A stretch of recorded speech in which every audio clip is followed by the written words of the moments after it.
నమస్కారం అమ్మా. నమస్తే అమ్మా. అమ్మా, హనుమంతుడి విషయానికి వస్తే కలియుగంలో ఇంకా హనుమంతుడు బతికే ఉన్నాడు, గంధమాదన పర్వతంపై ఇప్పటికీ ఉన్నాడు అని వింటుంటామమ్మా. ఇదంతా నిజమేనా అమ్మా? నిజంగా బ్రతికున్నాడా హనుమంతుడు? వాళ్ళని చిరంజీవులు అంటారమ్మా. హ్మ్. అంటే వాళ్ళు ఈ కల్పం అయ్యేదాకా ఉంటారు. కల్పం అంటే అమ్మా? కల్పం అంటే 72 మహాయుగాలు, 71 మహాయుగాలు, ఓకే. అంతదాకా ఉంటారు. హ్మ్, హ్మ్. వాళ్ళకి అయ్యేదాకా ఉండేటటువంటి వరం ఉంది. ఈ వరం ముందు బ్రహ్మగారు ఇచ్చారు. హ్మ్. హనుమంతుడు పుట్టినప్పుడు పండనుకుని హ్మ్. సూర్యుడిని ఆ. మింగడానికి బయలుదేరి వెళ్తే అవునవును. నా మీదకి వస్తున్నాడు, నాకు కదా ఆ రోజేమో గ్రహణం, నాకు ఆహారంగా ఇచ్చి ఇంకోళ్ళకి ఆహారంగా ఎందుకు పెడుతున్నాడని కోపంతో వెళ్ళి హ్మ్. రాహువు ఇంద్రుడి దగ్గరికి వెళితే వీడెవడు అని ఆయన బయలుదేరి వస్తే దానికన్నా కూడా ఇది చాలా బాగుందని ఐరావతాన్ని తినడానికి వెళతాడు. అది ఏదో పండు అనుకున్నాడు అంతే. అలా వెళితే ఇంద్రుడు వజ్రాయుధం వేస్తే ఆ వజ్రాయుధం దెబ్బకి దవడ కాస్త పగిలింది. హను అంటే దవడ, హనుమంతుడు అంటే దవడగలిగిన వాడు, అంటే దవడ బాగా వాచి ఉంటుంది హనుమంతుడికి. అంతేకాదు హను అంటే దవడలు బాగా ఉంటే ఉచ్చారణ బాగుంటుంది, స్పష్టమైన ఉచ్చారణ. అది హనుమంతుడు బాగా ఉచ్చరిస్తాడు, అంటే స్పష్టంగా మాట్లాడతాడని. రాముడే ఒక సర్టిఫికేట్ ఇచ్చాడు, ఇంత బాగా మాట్లాడే వాళ్ళు ఎవరూ లేరని. అప్పుడు తన కొడుకు ఇలా మూర్ఛపోయాడన్న బాధ కొద్దీ వాయుదేవుడు తీసుకెళ్ళిపోయి అన్ని చోట్ల నుంచి వాయువును ఉపసంహరిస్తే అందరూ బాధపడి వస్తారు. వచ్చినప్పుడు అందరూ చేసిన పొరపాటుని తెలుసుకుని హనుమంతుడికి వరాలు ఇస్తారు. అందులో చిరంజీవిగా వరం ఇస్తారు. వరుణుడేమో వారుణాస్త్రం వల్ల వారుణాస్త్రం బంధిస్తుంది, దానివల్ల బంధనాల్లో చిక్కుకోవని అట్లా అందరూ తలొక వరం ఇచ్చి, వజ్రాయుధం కూడా ఏం చేయలేదని ఇంద్రుడు వరం ఇచ్చి, బ్రహ్మేమో చిరంజీవిత్వం ఇస్తాడు. ఇంకా అందరినీ కూడా వరాలు ఇవ్వమంటాడు, అందరి దేవతలు వరాలు ఇస్తారు. అప్పుడు అలా వచ్చినప్పుడు చిరంజీవిత్వం ఉంది. అయిన తర్వాత రాముడు పట్టాభిషిక్తుడై, రామరావణ యుద్ధం అయ్యాక పట్టాభిషిక్తుడయ్యాక అందరికీ తలొకటి బహుమానాలు ఇస్తాడు. ఏదన్నా ఒక శుభకార్యం జరిగితే అందరికీ బహుమానాలు ఇస్తారు కదా, అలా అందరికీ ఇచ్చిన తర్వాత హనుమకి ఏమి ఇవ్వాలో తెలియలా. సరే, ఈ లోపల సీతాదేవికి ఒక ముత్యాల హారం ఇస్తాడు.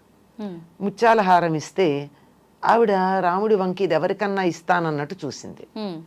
చూస్తే ఏం చేయాలి అంటే, నీకు ఎవరు చాలా ప్రీతిపాత్రమైనటువంటి పని చేస్తున్నారో వాళ్ళకి ఏమంటాడు అంటే అది హనుమకి ఇస్తుంది.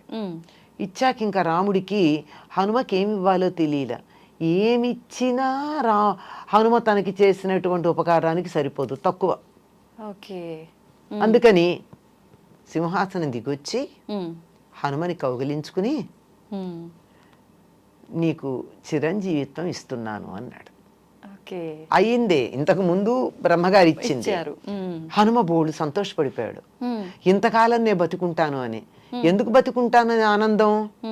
బతికుండడం సుఖాలు భోగాలు అనుభవించడం కాదు, అంతకాలం నేను నీ కథ చెప్పుకుంటూ బతకచ్చు కదా అంటాడు.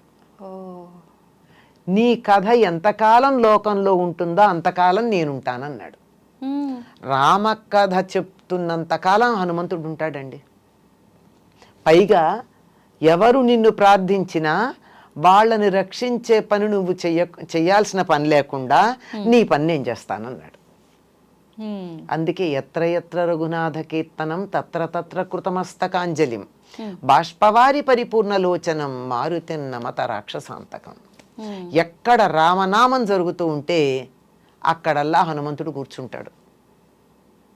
అందుకే రామాయణం చెప్పేటప్పుడు తప్పనిసరిగా రాముల వారి విగ్రహం ఫోటో ఏదో పెట్టడంతో పాటుగా పక్కన ఒక ఆసనం వెయ్యాలి హనుమంతుడి కోసం. వచ్చి కూర్చుంటాడు, అనుమానం ఏం లేదమ్మా. దానికి నిదర్శనాలు కూడా ఉన్నాయి. ఏంటమ్మా? ఒక చిన్న పిల్లకి రామాయణం చెప్తూ ఉంటే నా పక్కన కోతి కూర్చుంటోంది అని గోలబెట్టింది ఆ పిల్ల. ఏం చేస్తోంది అంటే, కూర్చుంది, కదలటం లేదు. ఎట్లా ఉంది? గోల్డెన్ బ్రౌన్లో ఉంది. మీకు ఆరెంజ్ కలర్ బట్టలు కట్టుకుందా అని అడిగా. ఆహా, తెల్లగా మిల్కీ వైట్ అని చెప్పింది. ఆ, హనుమంతుడు ఎప్పుడు తెల్లని వస్త్రాలే ధరిస్తాడు. మనం బొమ్మల్లో ఆరెంజ్ అవి వేస్తాం. అవునమ్మా. ఆయన జెండా ఉంటుందేమో కానీ కాషాయంలో, ఆయన మాత్రం తెల్లని వస్త్రాలు ధరిస్తాడు. ఓకే. ఏం చేస్తున్నాడంటే అట్లా కూర్చుని ఉంటున్నాడు, పెద్దవాడు, ఇంత పెద్ద కోతో అని చెప్పింది. మొహాన్ నామం పెట్టుకున్నాడా అని అడిగా. ఉహు అంది. ఆ రోజుల్లో అవేం లేవు, ఇప్పుడు పెడుతున్నాం కానీ. ఓహో. ఈ నామాలు ఆ రోజుల్లో లేవమ్మా. రాముడికి కానీ కృష్ణుడికి కానీ మనం పెడుతున్నాం కానీ నామాలు ఆ రోజుల్లో లేవు. అప్పుడు కస్తూరి తిలకం పెట్టుకున్నారు వాళ్ళు. ఇప్పుడు ఏదో అదొక పిచ్చి, మనకు తోచినవన్నీ మనం చేస్తాం. ఒక్కొక్క పిచ్చి అంతేగాని ఓకే. అట్లా అనమాట.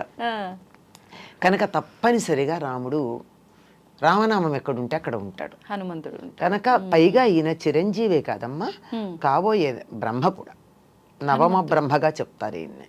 ఓకే. అంటే తరువాతి కాలంలో సృష్టికర్తగా ఉంటాడు. విశ్వామిత్రుడు తర్వాత హనుమంతుడు, వీళ్ళంతా ఈ ప్రస్తుతం ఉన్నటువంటి చతుర్ముఖ బ్రహ్మ తర్వాత బ్రహ్మ పదవిని అధిష్ఠించేటటువంటి వాళ్ళు.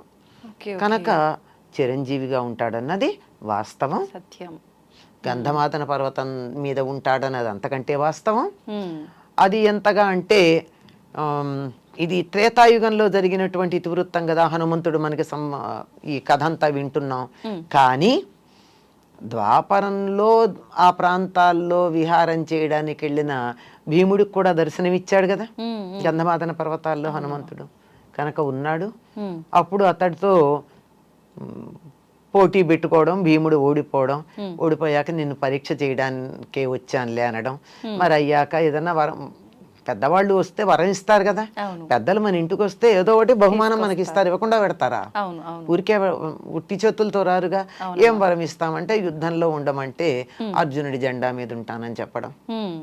ఇదంతా మనకుంది. కనుక హనుమంతుడు ఉన్నాడని ఇప్పటికీ ఆ ప్రాంతాల్లో ఉన్న వాళ్ళకి కానీ, హిమాలయాల ప్రాంతాల్లో వెళ్ళి తపస్సు చేసే వాళ్ళకి కానీ, గంధమాదన పర్వతం దగ్గరికి వెళ్ళి తపస్సు చేసేటటువంటి వాళ్ళకి కానీ హనుమ దర్శనం అవుతుంది అని చెప్తారు. ఓకే, వాస్తవం అయితే వాస్తవం, అందులో అనుమానం ఏం లేదు. అంటే మన సంప్రదాయాన్ని అనుసరించి మన గ్రంథాలను విశ్వసించేటటువంటి వారికి తప్పని వారు, ఏది నమ్మను అన్న వాళ్ళని మనం ఏం చేయలేం. అంతే అమ్మా. అంతేగాని తప్పనిసరిగా హనుమంతుడు ఉన్నాడమ్మా. ఎందుకంటే రామకార్యం కోసమే అవతరించాడు, రుద్రాంశతో అవతరించాడు. రాముడి కాలంలో అందరూ రాముడికి సహకరించడానికి వానర రూపంలో అవతరించాలంటే రుద్రుడి యొక్క అంశతో వాయుదేవుడి ద్వారా అంజనాదేవికి జన్మించినటువంటి వాడు హనుమంతుడు. ఓకే అమ్మా, హనుమంతుడి సింధూరం వెనుక కూడా ఏదో రహస్యం ఉంది అని, అంటే సింధూరం ధరించడం వెనుక రహస్యం ఉంది, రహస్యం అని కాదు కానీ ఒక కథ కొంత కల్పితం అయి ఉండొచ్చు, కానీ వాస్తవం అనిపిస్తుంది. వాస్తవం అవ్వచ్చు కాకపోవచ్చు, కానీ వినడానికి బాగుంటుంది. ఏమిటంటే సీతాదేవి సింధూరం ధరిస్తూ ఉందట. ఒకసారి ఎప్పుడు హనుమంతుడు అడిగాడట, ఎందుకమ్మా అంటే, నేను ఇలా ధరిస్తే రాముడికి క్షేమం అని. అంతే. అయితే ఇక్కడ సీతాదేవి నుదుట కాస్త ధరిస్తే రాముడి క్షేమం అయితే, మరింత క్షేమంగా ఉండాలంటే ఒళ్ళంతా పూసుకుంటే బాగుంటుంది అని ఆయన పూసుకున్నాడు అని చెప్తారు, అతి అని. కానీ బుద్ధిమంతుడైనటువంటి హనుమంతుడు అటువంటి పని చేస్తాడా అన్నది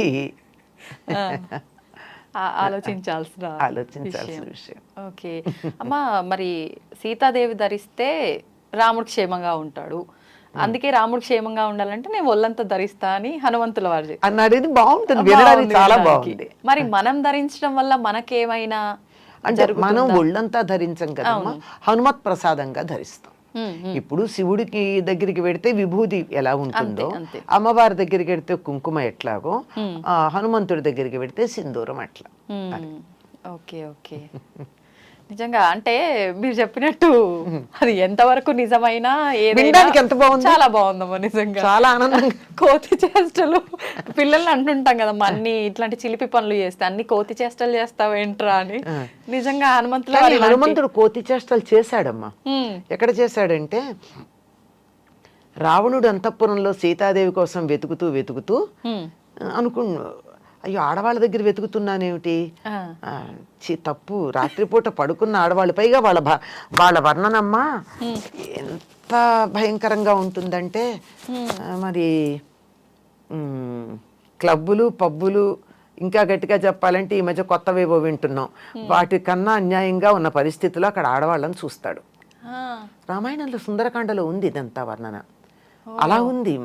అలాంటి ప్రదేశాలు ఎక్కడున్నాయంటే రావణుడి అంతఃపురంలో ఉన్నాయి.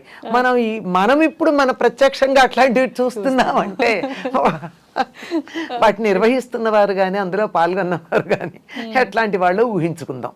సరే, అక్కడ చూస్తూ ఆడవాళ్ళని చూస్తున్నానే, తప్పు కదా అనుకుని, మరి ఆవుని చూడాలంటే ఆవుల మందలోనే వెతకాలి కదా, ఆవుని వెతకాలంటే ఆవుల మందని చూడాలి, అందుకు చూస్తున్నాను, నేను చేసేది పాపం కాదు, ఎందుకంటే ఇలా చూస్తుంటే కూడా నాకు ఎటువంటి మనస్సులో వికారం కలగల. ఉదాహరణకి ఒక వైద్యుడు మగవాడు స్త్రీకి వైద్యం చేసేటప్పుడు ఆవిడని నగ్నంగా చూశాను అని అనుకుంటాడమ్మా? ఆయన వృత్తి ఆయన చేస్తాడంట. ఆయన వృత్తి ధర్మంగా చేస్తాడు. అభిప్రాయాలు ఉద్దేశాలను బట్టి కదా తేడా ఉండేది. అంటే ఇది మనకు అర్థం అవడానికి చెప్తున్నా. నా మనసులో కామవికారం కలగలేదు గనక ఇది తప్పని నేను అనుకోవటం లేదు అని అనుకుంటాడు. అనుకున్న సమయంలో ఈ స్త్రీలందరికీ దూరంగా ఒక ఆవిడ చాలా మంచం మీద పొందిగ్గా పడుకుని ఉంటుంది. అంటే వీళ్ళు పొందిగ్గా లేరు. అది ఆవిడ్ని చూసి చాలా అందంగా ఉంది, ప్రశాంతంగా ఉంది, చాలా చక్కగా ఉంది, అమ్మయ్య సీతాదేవిని చూశాను అనుకుంటాడు. అనుకుని వెంటనే అక్కడున్న స్తంభం ఎక్కుతాడు, కిందకి దూకుతాడు, తోకను ముద్దు పెట్టుకుంటాడు, 4 గంతులు వేస్తాడు. కోతి చేష్టలేనా? చేస్తాడు. చేశాక చిచ్చి కోతి బుద్ధి పోలేదు నాకు అనుకుంటాడు. అయినా ఆవిడ సీత ఎందుకు అవుతుంది? సీత అయితే రావణుడు అంతఃపురంలో ఎందుకు ఉంటుంది? ఒకవేళ బలవంతంగా తెచ్చినా ఇలా ప్రశాంతంగా ఎట్లా పడుకుని ఉంటుంది? ఉండదు కదా. సీత కాదు అని నిర్ణయం చేసుకుని, ఇంత తొందరపాటు నిర్ణయం చేసుకున్నాను అని చెప్పి తనని తానే మందలించుకుంటాడు. చేష్టలు చేయకపోలా.